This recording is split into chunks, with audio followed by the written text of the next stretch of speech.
Good morning, girls. Today we are going to discuss the topic planning. सबसे पहली चीज़ planning होती क्या है? अगर मैं बात करूं बिजनेस ऑर्गेनाइजेशन के टर्म्स में या जनरल टर्म्स में, तो what is planning? Planning refers to the determination of the future course of action. Means हम आज के बेसिस पे, आज के सिनेरियो पे हम अपना future course of action decide करते हैं कि आने वाले समय में हम क्या करेंगे, कैसे करेंगे, किस तरीके से उन कामों को किया जाएगा। क्लियर? और इसको करने के लिए या प्लानिंग करने के लिए जो हम मेन क्वेश्चंस पूछते हैं, that is what to do, हमें क्या करना है, व्हेन टू डू, कब करना है, वेयर टू डू, कहाँ करना है, और who is to do it, कौन करेगा, for whom it is done, किसके लिए हम ये करने जा रहे हैं, and how to do it, कैसे किया जाएगा। ये जो क्वेश्चंस हैं, जब हम इन क्वेश्चंस का आंसर देते हैं तो हम बेसिकली प्लानिंग कर रहे होते हैं किसी भी चीज़ की। प्लानिंग की बात करें तो प्लानिंग हमारी लॉन्ग टर्म है, मीडियम है, शॉर्ट टर्म है, कॉरपोरेट है, फंक्शनल और यूनिट है, स्ट्रैटेजिक है, ऑपरेशनल है। तो वन बाय वन समझते चलते हैं कि किस तरीके की प्लानिंग हमको करनी है। देख, लॉन्ग टर्म प्लानिंग की बात करें तो basically these are the strategies, long term strategies हैं कि हमें आने वाले समय में क्या काम करना है। बेसिकली अगर मैं इसकी बात करूं तो ये 5 ईयर प्लान्स होते हैं, और इन 5 ईयर प्लान्स को हम आज के समय पे हम ये सोचते हैं हम क्या कर रहे हैं और आने वाले 5 सालों में हम क्या क्या कर सकते हैं, कैसे कर सकते हैं। These are my long term plans. Long term plans के बाद आते हैं मीडियम प्लानिंग। मीडियम प्लानिंग की बात करें तो 2 से 5 साल के बीच का जो स्पैन है, यानी 2 साल, 3 साल, 4 साल, इसके लिए हम प्लान करते हैं। और आने वाले समय में जो हमारा हमने लॉन्ग टर्म प्लानिंग की हुई है उसको कट शॉर्ट करते जाते कि ये मेरा मेन गोल है, अब इस गोल को अचीव करने के लिए हमें क्या क्या करना है। ठीक है, अगर मैं इसकी बात करूं तो ये डिटेल एंड कोऑर्डिनेटिव प्लान्स होते हैं कि हमें फर्दर आने वाले समय में किस तरीके से अपने मेन गोल को अचीव करना है। ठीक, लेकिन मीडियम प्लानिंग में भी हमने 2 साल की बात की है। अब इसको अचीव करने के लिए हम अगर कहें कि हमें और स्पेसिफिक और डिटेल्ड प्लान चाहिए, then it is short term plan. Short term plan में हम क्या करते हैं, हम 1 साल या उससे कम के लिए प्लान करते हैं। जो शॉर्ट टर्म गोल होता है कि इतने समय में मुझे ये चीज़ अचीव करनी ही करनी है। क्लियर? तो उसको जो हम कर रहे हैं that is my short term planning. Minimum 1 साल के लिए होता है, और ये लोअर लेवल प्लान्स होते हैं, यानी कि हमें ऑपरेशनल करना है इन्हें। Fine, then comes my corporate planning. Corporate planning की बात करें तो पूरे एंटरप्राइज का जो कॉमन गोल होगा वो हम यहाँ पर चेक करते हैं कि ये क्या है, कैसे है। और इसकी अगर हम बात करें तो ब्रॉड एंड जनरल प्लान्स होते हैं, जनरल पॉलिसीज़ बनती हैं, गोल्स डिसाइड किए जाते हैं, ऑब्जेक्टिव्स डिसाइड किए जाते हैं। एंड इसके अंदर हम डिविजनल बिजनेस प्लान्स भी करते हैं, दैट इज़ कि हर एक डिपार्टमेंट का एक जो काम होगा वो क्या है। ठीक, कॉमन गोल तो है ही है, लेकिन डिपार्टमेंटल गोल क्या है। आप जब तक अपना डिपार्टमेंटल गोल नहीं अचीव करेंगे तब तक आप कॉमन गोल अचीव नहीं कर सकते। फिर आता है फंक्शनल और यूनिट प्लान। हमने कॉर्पोरेट प्लान में डिपार्टमेंट गोल तो डिसाइड किए, लेकिन अब फंक्शनल और यूनिट प्लान जो कि हमारा लोएस्ट लेवल है प्लानिंग का, यहाँ पर हम फीजिबल एक्शंस देखते हैं कि हमको उसके अंदर किस किस तरीके की प्रोसेसेस करनी है, कैसे अपने जो गोल हमने डिसाइड किए उनको कैसे हमें अचीव करना है। क्लियर? ये डिविजनल प्लानिंग ही है, और बहुत ज़्यादा उस लेवल पे है, बहुत ज़्यादा ऑपरेशनल लेवल पे है कि किस तरीके से क्या काम किया जाएगा। फिर आता है strategic planning. Top level managers करते हैं, स्ट्रैटेजी डिसाइड करते हैं, स्ट्रैटेजिक प्लान्स बनाते हैं, पॉलिसीज़ डिज़ाइन करते हैं। ठीक है, कि एक्सपेंशन कैसे होगा, डाइवर्सिफिकेशन कैसे किया जाएगा, ग्रोथ क्या है, रिटेंशन पॉलिसीज़ क्या हैं। अगर हम वेजेस की बात करें तो हम सैलरी किस तरीके से डिसाइड करें। ये जो हमारी स्ट्रैटेजीज़ हैं ये यहाँ पर डिसाइड की जाती हैं। फिर आता है हमारा ऑपरेशनल प्लानिंग। ऑपरेशनल प्लानिंग की बात करें तो हमने स्ट्रैटेजी बना ली है, स्ट्रैटेजी को हम कन्वर्ट कैसे करेंगे। तो अगर हम देखें तो स्ट्रैटेजिकल प्लानिंग या स्ट्रैटेजिक प्लानिंग जो है वो मेरा लॉन्ग टर्म गोल है, और ऑपरेशनल प्लानिंग जो है मेरी मिडिल लेवल और शॉर्ट टर्म प्लानिंग से मिलके बनी है, जहाँ पर हम लोअर लेवल को ऑपरेशनल कैसे करना है, उनसे हमें काम कैसे कराना है, और मिडिल लेवल पे जो ये हमारा लॉन्ग टर्म गोल है इसको हम ब्रेक इवन एनालिसिस कर लेते हैं कि किस तरीके से हम इसको अचीव करेंगे धीमे धीमे। क्लियर? उसके अलावा अगर हम बात करें तो एक प्लानिंग मेथोडोलॉजी आती है, सॉरी गर्ल्स, प्लानिंग मेथडोलॉजी में क्या है, हम सबसे पहले एनालाइज करते हैं हमारा एनवायरनमेंट क्या है। एक तो हम बिजनेस एनवायरनमेंट की बात करें तो बहुत ज़्यादा जल्दी चेंजेस होते रहते हैं, उसको हम कैसे कैप्चर करेंगे। फिर इस्टेब्लिशमेंट करते हैं अपने ऑब्जेक्टिव्स के, फिर आइडेंटिफिकेशन होता है अल्टरनेटिव्स की, क्या क्या अल्टरनेटिव्स हो सकते हैं किसी भी चीज़ के। फिर इवैल्यूएशन करते हैं कि हर एक अल्टरनेटिव के क्या प्रोज हैं, क्या कौन से, और उनको हम किस तरीके से करेंगे। फिर जो हमारा चूज़ हमें करना है, उस चॉइस करेंगे हम मास्टर प्लान को, वो हमारा एक मेजर प्लान होगा जिसको हम वर्कआउट कर रहे होंगे। फिर फॉर्मुलेशन ऑफ डेरिवेटिव प्लान होगा, यानी कि जो हमने प्लान चूज़ किया है उसको हम किस तरीके से यूटिलाइज़ करेंगे, किस तरीके से उसको हम हैंडल करेंगे। फिर इंटीग्रेशन किया जाएगा प्लान्स का, अगेन इम्प्लीमेंटेशन होगा प्लान्स का। अब हम इंटीग्रेट किया है हमने दूसरी चीज़ों के साथ, तो अब हम इम्प्लीमेंट करेंगे। इम्प्लीमेंट करने के बाद रिव्यू ऑफ द प्लान होगा, अगर वहाँ कोई चेंजेस हैं तो हम वापस एनालिसिस ऑफ द एनवायरनमेंट पे चले जाएंगे। तो ये मेथोडोलॉजी है जो ऑनगोइंग है, बिजनेस में हमेशा चलती रहती है। जब तक बिजनेस चल रहा है तब तक ये स्ट्रैटेजी चलती रहेगी, ठीक है। अब अगर मैं बात करूँ प्लानिंग ज़रूरी क्यों है किसी बिजनेस ऑर्गेनाइजेशन के लिए, तो ये अनसर्टिनिटी और रिस्क को रिड्यूस करती है। प्लान्ड है, हमें मालूम है क्या हो सकता है क्या नहीं हो सकता, तो अनसर्टिनिटी नहीं है। हमें मालूम था कि ये प्रॉब्लम आ सकती थी, ये रिस्क आ सकता था। अगर मुझे ये चीज़ मालूम है तो इसके लिए मुझे डायरेक्शंस मिल सकते हैं। It provides direction, it encourages innovation and creativity, कैसे हम हैंडल करेंगे सिचुएशन को। आउट ऑफ द बॉक्स यहाँ सोचना सीख जाते हैं हम। It guides in decision making, yes it guides me in decision making. अगर मुझे सारे प्रोज एंड कॉन्स पता हैं तो डिसीजन लेना मेरे लिए आसान हो जाएगा।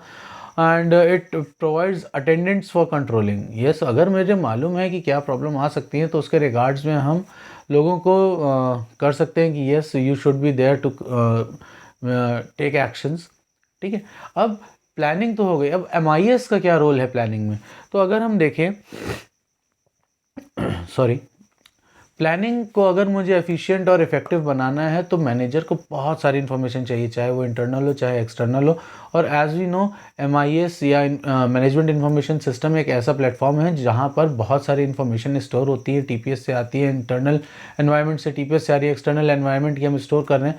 तो बहुत सारी इन्फॉर्मेशन है, टेक्नोलॉजिकल है, हमारी गवर्नमेंट पॉलिसीज़ के रिगार्ड्स में, ये सारी इन्फॉर्मेशन मुझे एक जगह पे कलेक्टिव वे में मिल जाती है। तो मैनेजर के लिए उनको एक्सेस करना, उन पे सर्च करना और रिलेवेंट डेटा को चेक करना आसान हो जाता है, ठीक है। सेकेंड अगर हम देखें तो जितने भी बिजनेस एनवायरनमेंट के फैक्टर्स हैं उनके रिगार्ड्स में भी इंफॉर्मेशन मेरे पास है। और बिजनेस एनवायरनमेंट जब हमारा डायनेमिक है तो यानी बहुत जल्दी जल्दी चेंजेस हो रहे हैं या हमें मालूम नहीं कि कब चेंज हो जाए, तो उसके रिगार्ड्स में भी ये फ्यूचरिस्टिक इन्फॉर्मेशन स्टोर करके रखता है। मीन्स ये एनालिसिस हम यहाँ पे कर सकते हैं कि इस पर्टिकुलर टेक्नोलॉजी का कितना स्कोप है या जो आने वाला सिनेरियो है उसमें क्या चेंजेस हो सकते हैं। गवर्नमेंट पॉलिसीज़, गवर्नमेंट डायरेक्शंस अगर हम फॉलो करते रहें तो हमको ये आइडिया लग सकता है लोगों के इन्फॉर्मेशन जो मिल रही है उससे कि किस तरह के चेंजेस हो सकते हैं। तो ये जो फैक्टर्स हैं, जब ये सारी चीज़ें हमारे पास करंट स्टेटस पे हम फ्यूचरिस्टिक अप्रोच रखते हैं तो कहीं ना कहीं मैनेजर को हेल्प मिलती है एक्ट करने में, ठीक है। फिर फोरकास्टिंग भी हम देख सकते हैं, जैसे हमने पहले बात की अभी, कि अगर हम करंट सिनेरियो में फ्यूचर की इन्फॉर्मेशन को गैदर करने की कोशिश करते हैं, मींस हम एनवायरनमेंट पे नज़र रख रहे हैं, हम बिजनेस फैक्टर्स पे नज़र रख रहे हैं, तो कहीं ना कहीं हमारे पास एक ऑप्शंस हैं।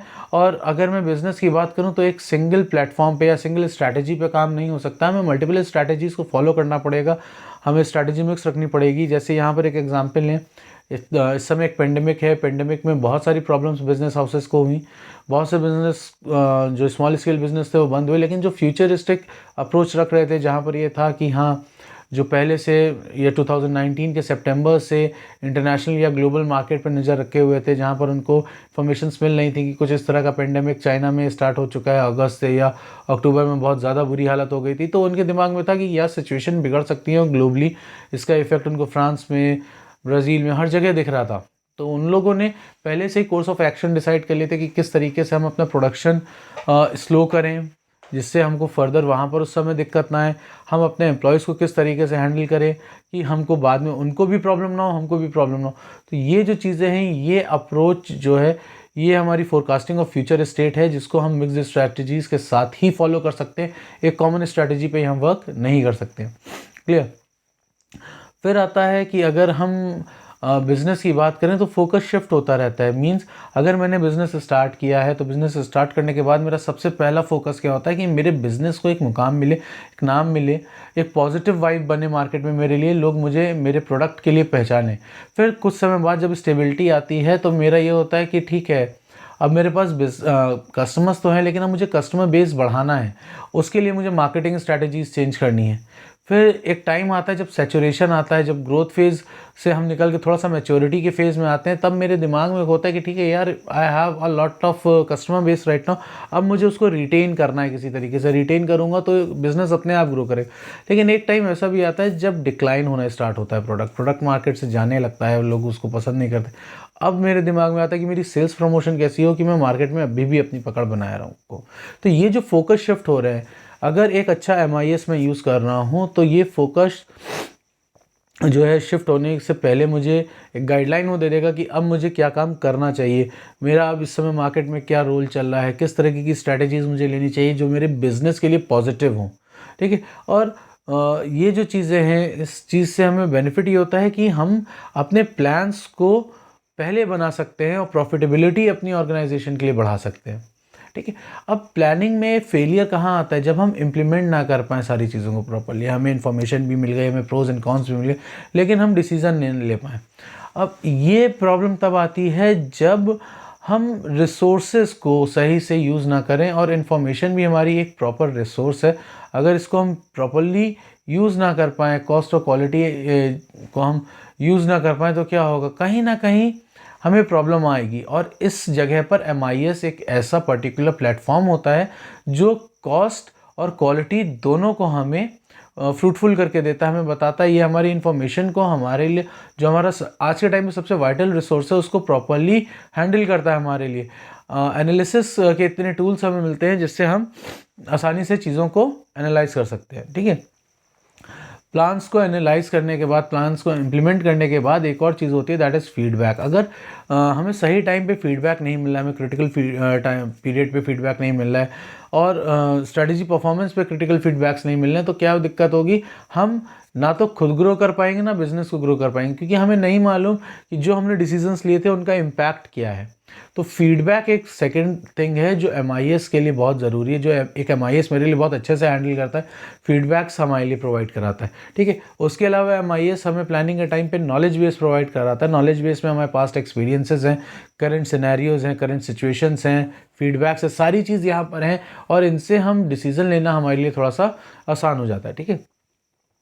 उसके अलावा मैं बात करूँ तो जो एक और नीड है एक मैनेजर की, दैट इज़ कि कौन सा कोर्स ऑफ एक्शन सूटेबल रहेगा इस सिनेरियो में।